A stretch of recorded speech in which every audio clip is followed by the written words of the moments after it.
Hi, I'm Steve Clemons, and I have a question. Has the war in Gaza unleashed a new wave of bigotry and hate in America? Let's get to the bottom line.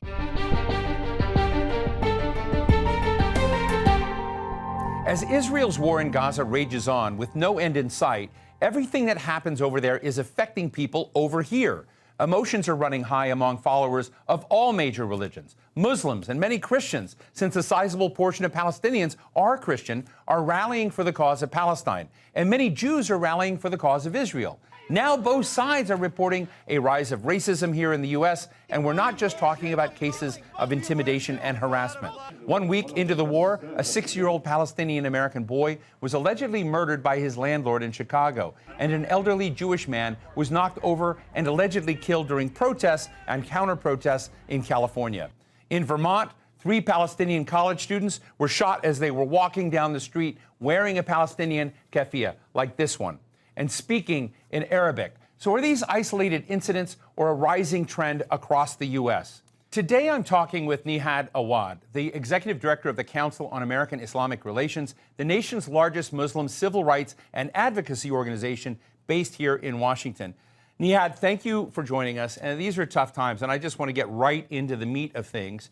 I don't know, you walked into a hornet's nest, or you threw a hornet's nest with your comments that you were glad to see the siege of Gaza ended on October 7th. The White House Deputy Press Secretary Andrew Bates of the New York Times said, we condemn these shocking anti-Semitic statements in their strongest terms. What are your reactions to the White House, and what were you trying to say? Well, I'm shocked that the White House misconstrued my statement and labeled me the way they labeled me, unjustly and without any justification. That's not what I said. I never said that. Actually, if they saw the video, if they saw my speech, they would not have uttered the word they did. So for that, I asked the White House to reconsider their position and hear what I said. What I said is the siege on Gaza is illegal and the Palestinians deserve freedom. They deserve the same freedom that we are applauding for the people of Ukraine and other people who are under occupation or oppressed. There should be nothing strange about this. I always said, and I continue to say, that I will fight anti-Semitism in the same way and the same strength and vigor I fight Islamophobia, because both phenomena are evil, and those communities, both the Jewish community and Muslim community, are targeted because of their faith by extremists, and usually by white extremists. And we have been fighting this for 3 decades together. So anyone who doubts this will be really misrepresenting my position and what I stand for. I never meant, and I never said, actually, that I support the violence against civilian people, both Israelis and Palestinians. Any attack on any civilian and innocent people is an attack on all of us. In fact, as a Muslim, I believe hurting and harming civilians is antithetical to my belief as a Muslim, my values, and also my position as a Palestinian, as Muslim, and also as a leader of the largest Muslim civil rights and advocacy organization. What I meant by that statement is there's an illegal blockade on the people of Gaza for 17 years. The people of Gaza, 2.3 million people, are not allowed to move, to leave that strip. They cannot go and seek education. They cannot go and seek medical help. They cannot live their lives normally like anyone else on this planet.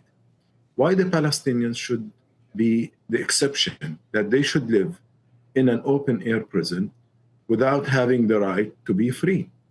So when I say I was happy, I meant that regular Palestinian residents walked free in the land that was ethnically cleansed. Nihad, has there ever been a moment where you saw the divisions exploding on college campuses, exploding, we're learning, even among the White House staff, inside companies, of people on both sides of the line that are not that are feeling pain but using this moment to move their agendas. Has there been any time like this in your past? This is the worst time I've ever seen, both in communities and on campus. People should have the right to freely express their views, no matter how much you disagree with them.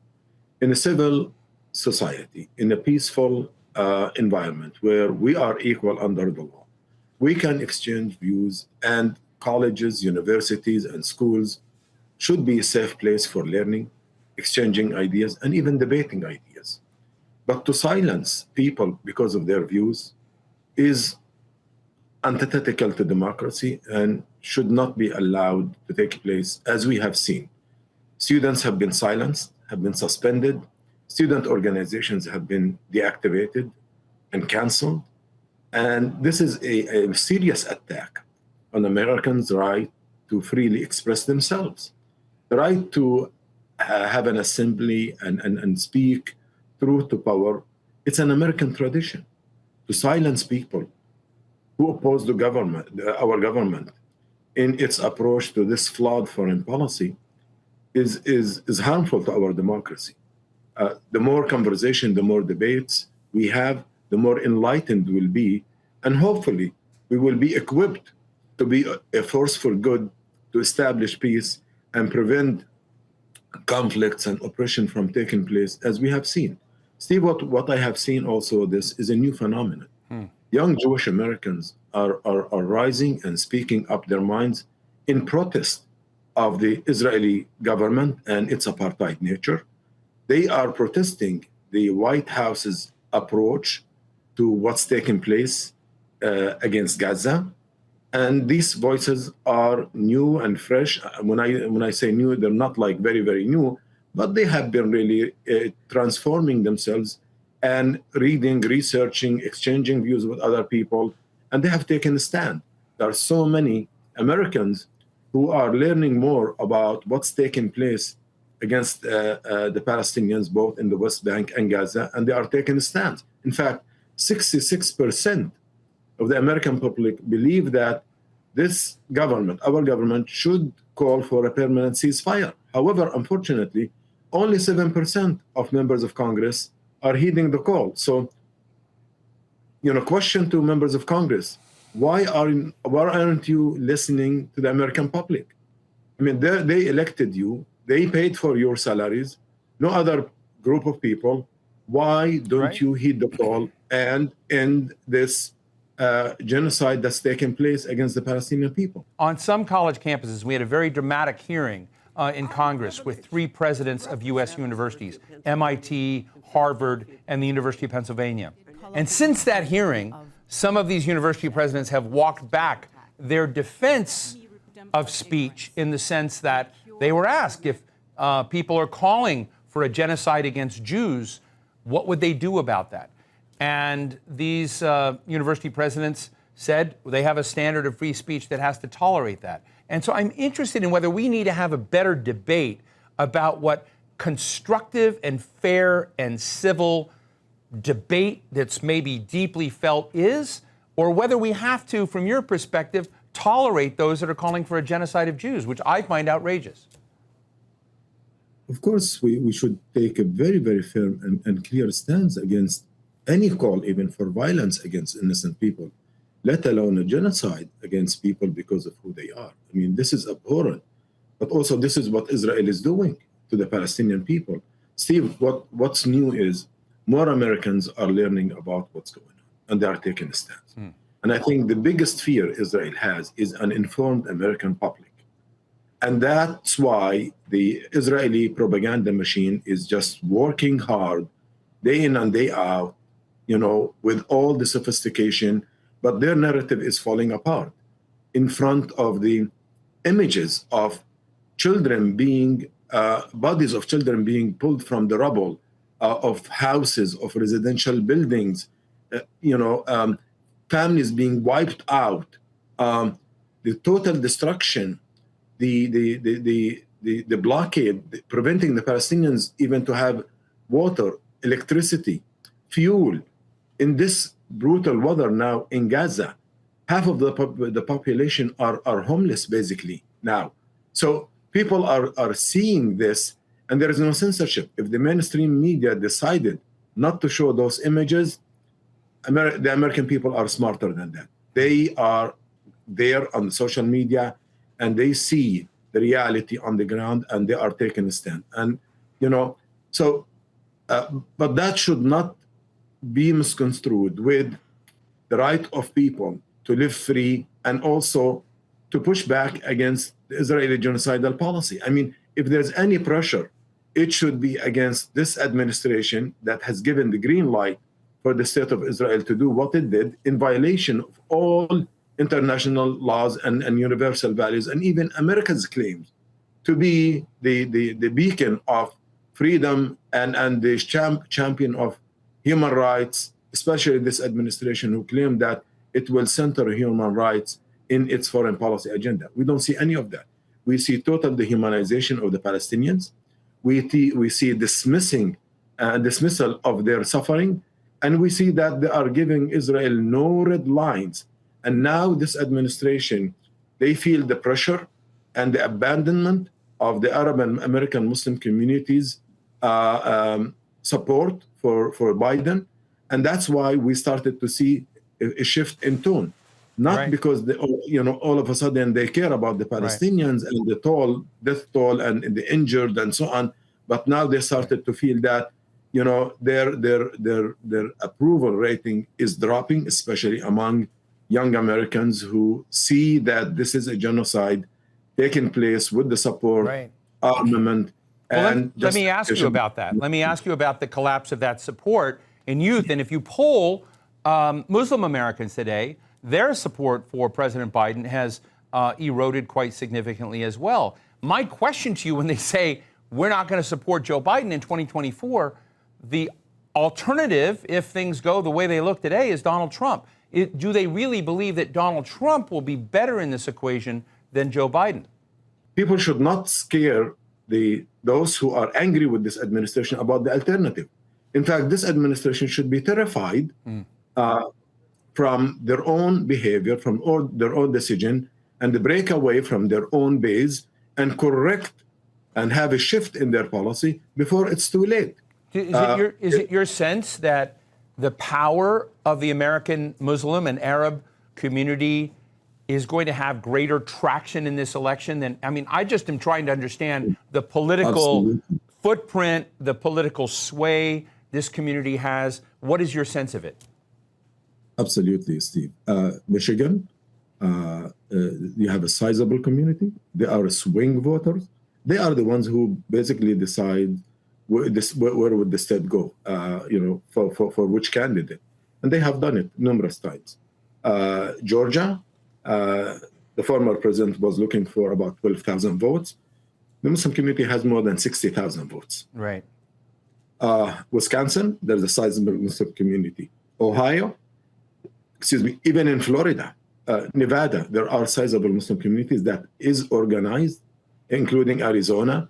And this Muslim community is now fired up. So if this president is serious about not losing them, maybe it's not too late for him to reconsider.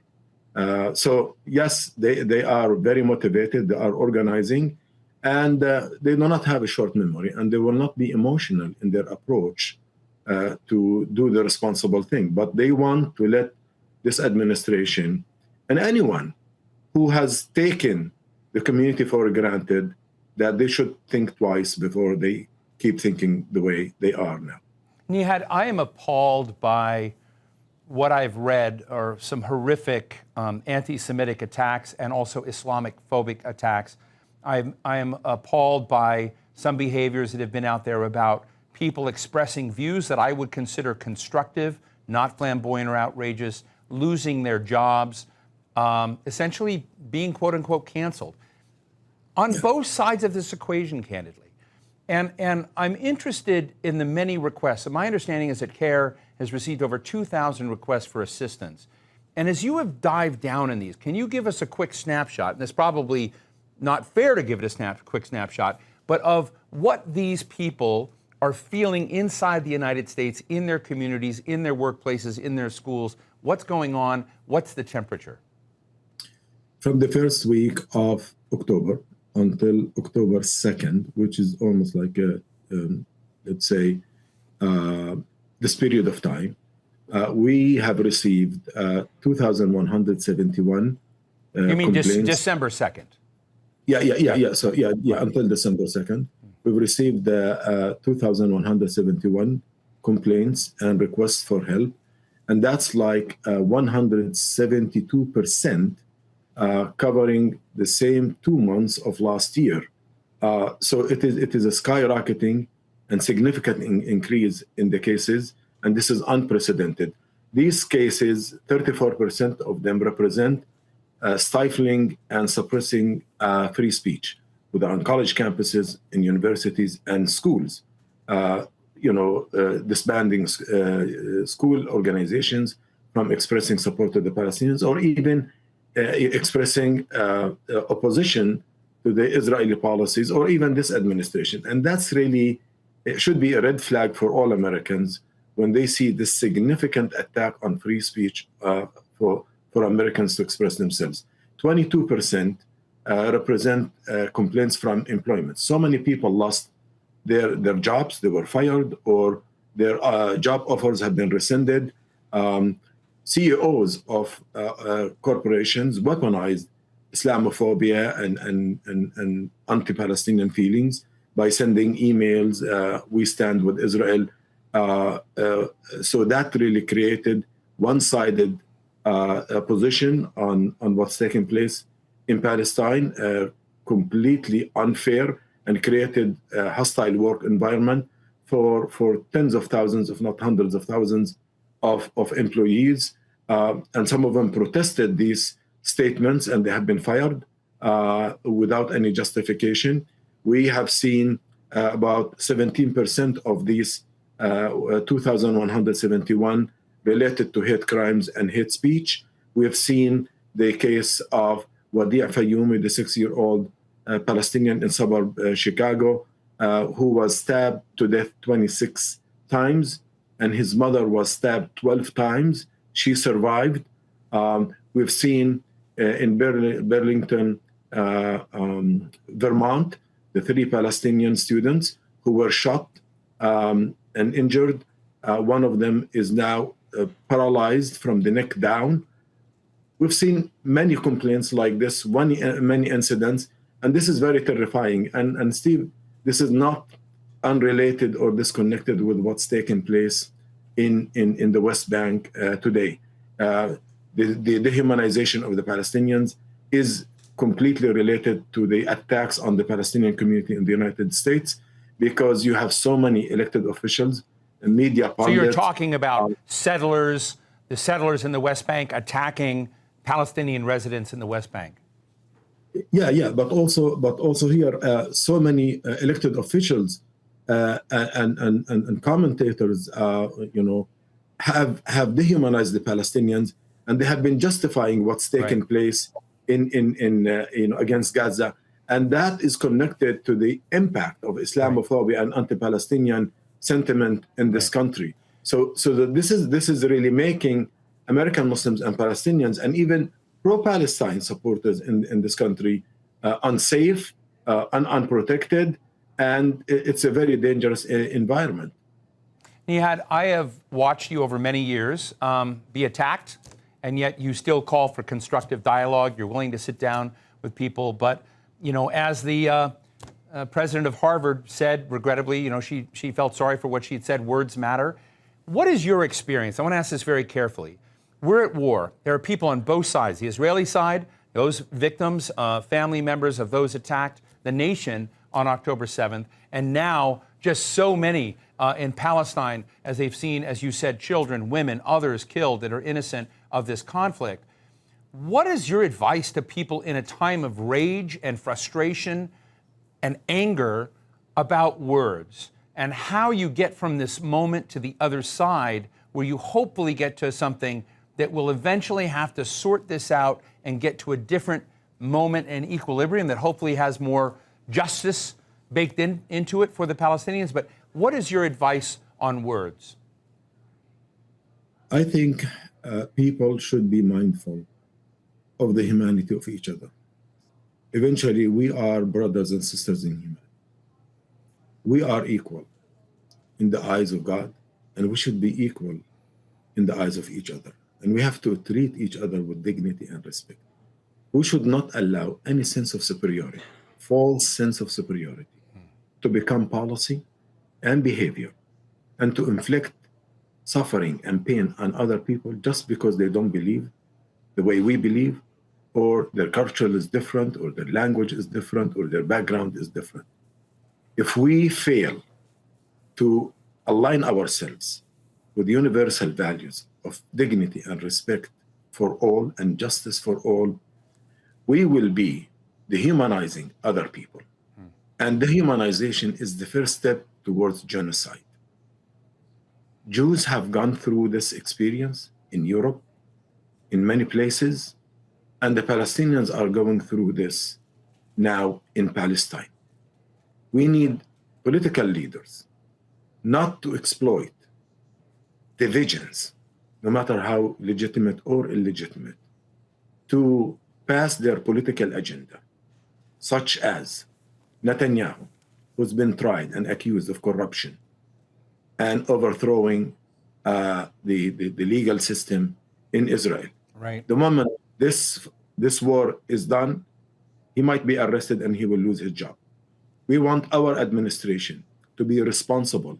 God bless America with strength, with resources. We should use these resources not to divide people, not to establish colonies and reinforce colonies. We have to use these resources that God blessed us with it, and the American people who gave us their hard-earned money in terms of taxpayers. We should trust we are entrusted with these resources. We should use them to establish peace and equality among people. We should not reinforce occupations and apartheid, and we should stop dehumanizing the Palestinian people. We should bring Israelis and Palestinians to the same table and ask them to reconcile their narratives and sit for a genuine peace, because everyone wants to live in peace. But you cannot live in peace if your neighbor is not in peace. And if you look at your neighbor as a subhuman, and you can exploit them and you can subjugate them just because you think that somehow you are promised something that was never promised to you. I mean, we have to decouple conflicts from religious dogma and just be serious human beings and treat people with dignity and respect, even if it hurts us to give power and influence, because that's what humanity requires us to do. Well, Nihad Awad, co-founder and executive director of the Council on American-Islamic Relations, I really appreciate you joining us today. Thank you. Thank you. So what's the bottom line? Palestine and Israel have ripped open deep fissures between communities inside the United States. Businesses, universities, media organizations, even the White House and the Pentagon. They're all divided over narratives they bring to the crisis. Islamophobia is surging, and so is anti-Semitism. These are emotional and complicated issues, and we're seeing some folks become vigilantes, trying to curtail the rights and the speech of others, while others are using America's free speech standard to utter outrageous and irresponsible claims and aspirations. There's just no neat way out of this. The sad truth is that we're seeing so much death and destruction in Gaza, and it will be a long time before conditions move to a more constructive tone and conversation. We're just a long way from that moment, in my view. And sadly, that's the bottom line.